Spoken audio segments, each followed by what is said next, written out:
Shabbat Shalom. Being in relationship with God is a complex, multi-faceted process. Parashat Terumah in the book of Exodus, which we read this week, begins with a call to the Israelites to prepare for a construction project, and in so doing, the Israelites deepen their relationship with God. Tonight, I would like to explore three important ways in which God shows the Israelites, and by extension us, how to be in relationship with God. Through gifts of giving, by paying attention to the small details, and through God's presence itself. The Torah portion begins, "The Eternal One spoke to Moses, saying, Daber el bnei Yisrael, vayachuli Terumah. Tell the Israelite people to bring me gifts. You shall accept gifts for me from every person whose heart is moved. And these are the gifts that you shall accept from them: gold, silver, and copper, blue, purple, and crimson yarns, fine linen, goat's hair, tanned ram skins, dolphin skins, and acacia wood, oil for lighting, spices for the anointing oil and for the aromatic incense, lapis lazuli and other stones for setting, for the ephod and for the breastpiece. And let them make me a sanctuary, that I may dwell among them." God's first instructions are that the Israelites shall create the sanctuary from Terumah, from gifts. Each person shall have a personal stake in this sacred enterprise, and therefore each person has a tangible contribution to the society that God is directing them to build. Beyond personal involvement, this commandment from God lays the groundwork for more detailed commandments concerning tzedakah. In other words, the Israelites will be commanded not merely to give gifts to God, but davka, to give. Through the covenant, God offers a reciprocal relationship with the Jewish people.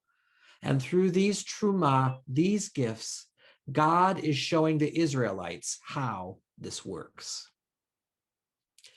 Once these gifts are collected and organized, God provides additional instructions. Here's a sample. "You shall make the planks for the tabernacle of acacia wood upright. The length of each plank shall be 10 cubits, and the width of each plank a cubit and a half. Each plank shall have 2 tenons parallel to each other. Do the same with all the planks of the tabernacle. Of the planks of the tabernacle, make 20 planks on the south side, making 40 silver sockets under the 20 planks. 2 sockets under the one plank for its 2 tenons, and 2 sockets under each following plank for its 2 tenons. And for the other side wall of the tabernacle, on the north side, 20 planks with their 40 silver sockets, 2 sockets under the one plank, and 2 sockets under each following plank." Wow. These many specifications in units of measure not so familiar to most of us are a bit mind-boggling, especially when you consider that these were verbal instructions from God for the building of the tabernacle. I encourage you sometime to do a Google image search of Mishkan, the Hebrew word for tabernacle.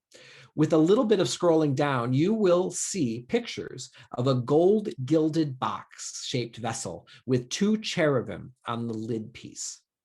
If you read all of the instructions for the building of the Mishkan, the sanctuary described in this Torah portion, you will see the measurements and details visually realized.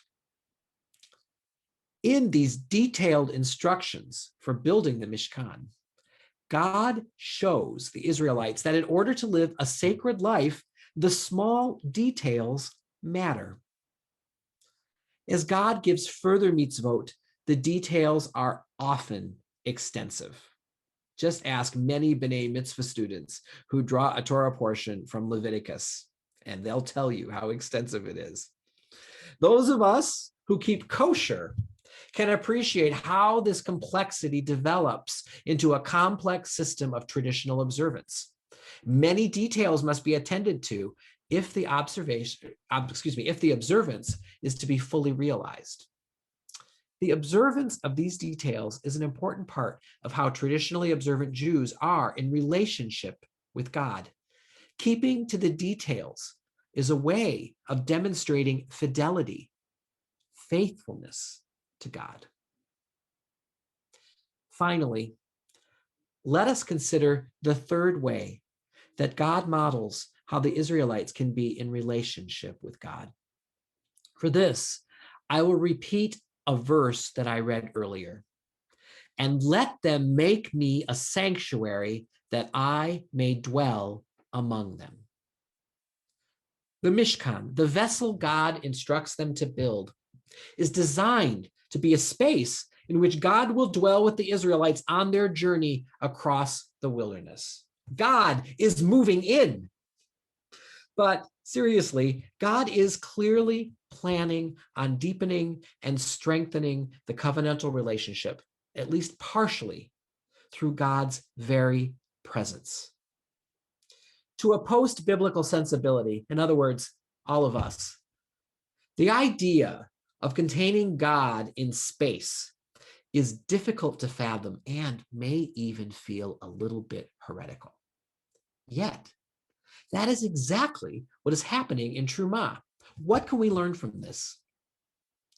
It is not difficult to imagine that the Israelites at this point have had an experience of God that is about God's power. Power to bring plagues and to effect the Israelites' redemption from Egypt, power to part the sea of reeds, power to speak from a mountain, and power to entice them into accepting the covenant. While not letting go of this power, perhaps now God wishes to establish intimacy with God's treasured people through presence. By offering this new dimension of relationship, a way of being that is more like the physical presence the Israelites had with each other, God is showing them how a multi-faceted relationship can work. God can be close and God can be distant. This distance alternated by closeness, this loving separateness, evokes the powerful teaching of Martin Buber. In his landmark work, I and Thou, Buber posits that in the separateness between human beings, God dwells and can be known in a way that is impossible unless we see and respect the differences between people. By moving closer to the Israelites and to dwell among them, God and humanity can see and love one another in an ahavat olam, an eternal love across vast existential difference. Torah shows us that the way to eternal love between God and humanity begins with reciprocity, with us offering our gifts and God gifting us in return. It shows us that God offers very specific ways in which we can demonstrate love through observing mitzvot. And it shows that God can be awesome and loving, distant and close. God models for us the way we are to love God and to love each other across our differences. Shabbat Shalom.